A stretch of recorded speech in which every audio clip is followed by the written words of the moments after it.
Hey guys, what's going on? It's your girl Tally. I'm on a little road trip right now. I'm driving to South Carolina. It's gonna be about 8 hours. It's actually a 9-hour drive, almost 10. You see, I'm with my doggy in the back. You got a good little picture of her right now. Good little shot of her. So yeah, if you hear any noise, it's her. And I just want to talk to you guys about something very important, and you may have seen it on Instagram, but it's a topic that someone already brought up on Instagram. What they said was, you need to work on yourself or you are going to become a hater. And truer words I don't want to say truer words haven't been said, but that is the most truer words ever. If you do not work on yourself and put in the effort to become the best version of yourself and have that mindset to be working on yourself every day of your life, this world has a way, I don't know why, of turning you into a hater. I know it from personal experience, and I know it from just being around other people. Okay, when I'll talk about myself first, I don't mind putting myself on the line. Before I was on this journey of becoming a better version of myself, I don't want to say, you know what, I'm just going to say it. I don't care. I used to be a hater, and I didn't want to say it like that because as I probably already told you guys, jealousy is a feeling that I absolutely hate.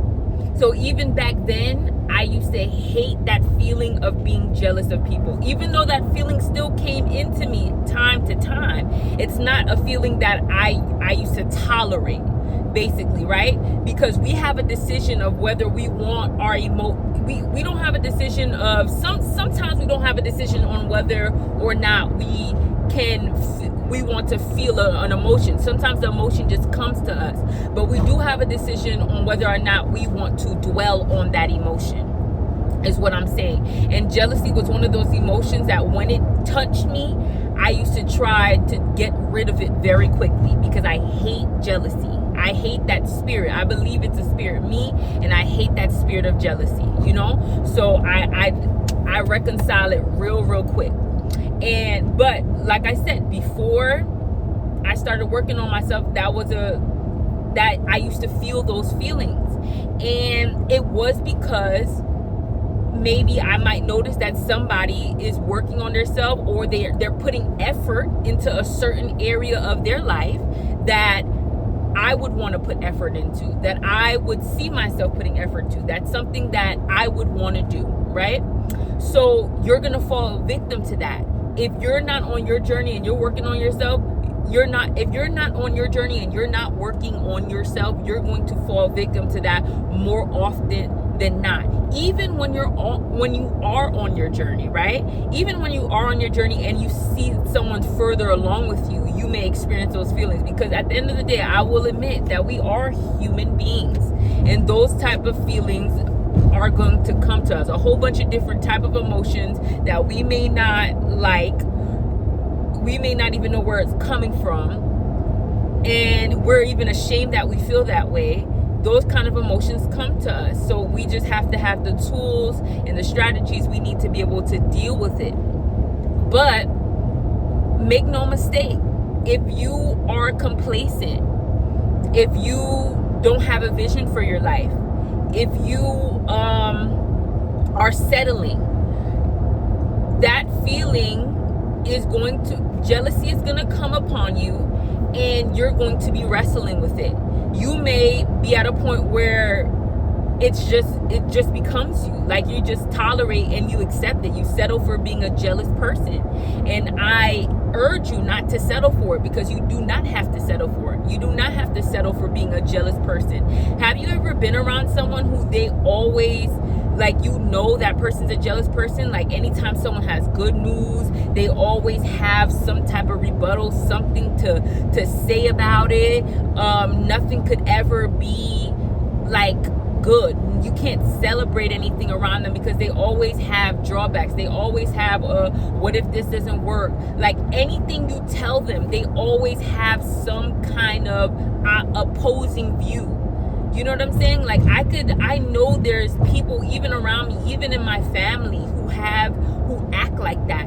And that is just the most draining person to be around. And it's so sad to be around that person, because maybe at first you don't realize it, but when you get to a certain age of understanding, you realize that this person is like this because they have not done enough in their life to achieve their goals, to achieve their dreams. They haven't taken enough risk in their lives to see whatever they wanted in their life to come into fruition. So because of that, because they played it safe and they didn't believe in themselves, then now they're left with just trying to make others feel just like them. You know what I'm saying? And it is a sad situation. And like I said, I encourage you to not to be like that. I encourage you every day to chase your dreams, to take the risk. Because even if you fail, even if you fall short, that feeling of trying, that courage that it took to try, that you learn something from that. It puts something in your spirit. You having the courage to go after something, you disciplining yourself and saying no to things that you know in your heart you should say no to for the greater good, for your future benefit. All of those things put something that shines bright, something. It's something that it's hard to put into words, but it puts something in your spirit that, I don't know, it puts hope. That's a good word for it. It puts some type of hope in your spirit where you're just very optimistic about your future, trying and failing. It makes you optimistic. You just being disciplined and forsaking, instant gratification now because you have future goals. All of that puts some type of hope, some type of optimism in your spirit that keeps you away from feeling, I don't know, it keeps you away from being sedentary, from not being action oriented, and it puts you in a mindset of being action oriented. And in that mindset of you being action oriented, ready to go after your goals, there's not going to be any room for you to sit around and compare yourself to anybody and be jealous of anybody or tear anybody down when you're out here really doing it. Because the people out here really doing it, let me tell you why the people out here really doing it rarely, if ever, get jealous of anybody else. Because when they see somebody out here really doing it too, they understand how hard it is to actually do it. The reason sometimes people get jealous, they hate and they down talk other people's goals and dreams and successes is because they don't understand the sacrifice, the pain that it takes to really do it. If they understood what it took to do it, they would have respect for it. That's why they say the only people who talk down on you is the people who haven't done what you did. The only people who are like not at the point. They are further back than you. They are further behind you. That's the people who really criticize and talk down on people. Because the people who are at your same pace and the people who are past you, those people know the sacrifice. Those people know the pain. Those people know what it takes. That's why we don't judge people as harshly as the people who are not doing it. All right, it's always the people who are not in the game. You notice the people who are sitting down watching the game, the people in the living room, what they call them, the armchair quarterback. They're sitting in the armchair. It's so easy to judge the game. The people playing football, basketball, soccer, whatever. It's so easy to judge their decisions on that field when you are not on that field playing. But anybody who's ever been on that field playing, they know not to make such quick, hasty, hard judgments of anybody else because they know what it takes. They know the stakes. They know how it feels. They experience that. That's why you should never even if you encounter a jealous person, encounter a hater, you never let what they say affect you. You never let it, because if they were to get out of that, if they were to ever start believing in themselves and stop playing it small and stop being complacent and actually do things with their life, take risks with their life, they would stop criticizing people as much as they do. And check this, they don't have to do exactly what you're doing. We all have different dreams, different goals. Just them working on their goal, whatever their purpose they have in life, it could be completely different from yours, and them experiencing how hard it is for them, they will have more grace for you. And again, I experienced that even through myself, me working on myself and going after my purpose, my goals and dreams, and seeing how hard it is and how much focus it takes and how much discipline and determination it takes, how much optimism, how much faith, how much focus it takes. I can never judge anybody the same who goes after theirs. And not only I can't judge them the same, I'm always gonna be a point of encouragement for them, because I understand that people on this journey, they need encouragement. They don't need people to tell them, oh, what if this goes wrong? What if this goes wrong? That's already a given. We already know there's so much that can go wrong in any different situation. We already know that there's so much risk, okay? What we need is somebody to help us stay focused and somebody to encourage us to continue to have faith and continue down the path. That's what we need. So people who are on the path, they get it. They understand. But what I'm really saying is, work on yourself so you don't become a hater.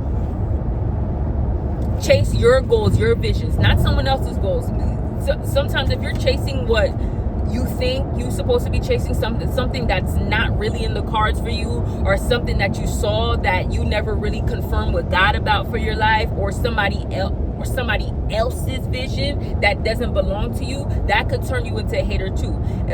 As well as you not really doing nothing with your life. All of that could turn you into a hater. But when you're in your lane and you're focused on your path, you have less room to be a hater.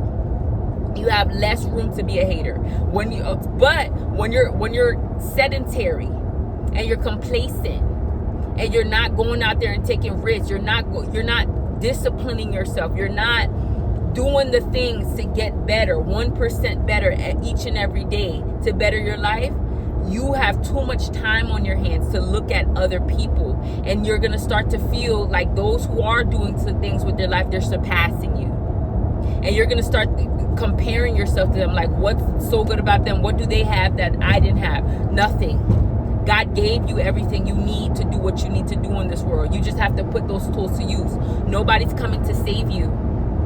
My goodness, that's for me. Nobody's coming to save you. Sometimes we get into a little rut, an emotional rut, and we're like, oh my God, I'm tired of this. I'm tired of all the pressure, all the pain. Nobody's coming to save you.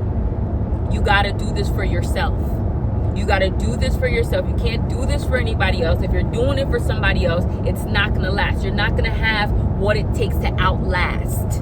You're not going to have what it takes to make it to the finish line when you do it for other people. It just has to be you and God, and you have to go on your journey, about your journey, and you got to apply that long suffering, suffer through, which is like you have to have your patience, you have to have your faith, you have to have your hope, you have to have your love, you have to have your forgiveness. My goodness, I always preach on forgiveness on here. Forgiveness is important to this situation, because if you don't forgive people, all that residue of unforgiveness in your heart, it's going to affect how you see the world, how you see your path, how you see other people, and it's going to negatively impact your path. You have to travel light down this road of purpose, down this road of chasing your God-given purpose. Let me tell you something. You have to travel light.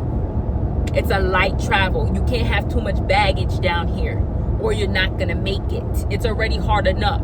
So when the path is hard, you travel light, and that means you forgive those who don't know what they do. You forgive those who trespass against you, those who hurt you, those who have no idea how their words could affect you, those who don't show you the support that you thought they would show you. All of that, you forgive that, because we have to travel light. Travel very lightly. That means we don't hold on to what people say to us. We don't hold on to negative criticisms. We have to uproot all that caring about what people think, all that stuff. We uproot it because we travel light down this path. This is a path you travel, just you and God. You and God, your work ethic, your effort, your focus, your drive, your motivations. That's it. Okay? So that's what the word I wanted to give y'all today, for real. And don't let this word turn you into a hater. Work on yourself so you can be so focused on your journey, on your purpose, that you have no time to hate on anybody else, and you feel good about yourself. There's an attitude that you get that, hey, some people may think that you're full of yourself, but listen, if you boast in the Lord. Hey, I'm full of myself. Hey, God gave me all I have. God has done this for me, so I'm gonna boast in the Lord. The only reason I have to feel this confident about myself is because of the Lord anyway, because he's done all this for me. And he could do it for you too. You just got to lock in with him. So, yes, there's a sense of confidence, especially when those of us who have struggled with confidence. We've been in insecurity for a long time. There's a sense of confidence. There's a sense of drive that your purpose will give you, that you'll easily, like I said in my last video, easily be able to let things go and continue and move on and travel light. There's going to be a desire for you to travel lighthearted, which is what I really mean, lighthearted. There's going to be a desire for that, because that's the type of, that when you're in purpose, when you're connected with the purpose that God has given you, that's how it is. That's how God has meant it to be. You with him. Focus, traveling light, being able to forgive, being able to demonstrate all the fruits of the Spirit. No, are you going to be perfect? No. But again, in your purpose, it's meant to change you. It's made to build you, to change you, to make you better. All down the path, all down the road. You got to trust God with this step-by-step journey. So you got this. I know you do. So make it do what it do. You better go hard. All right. See you later.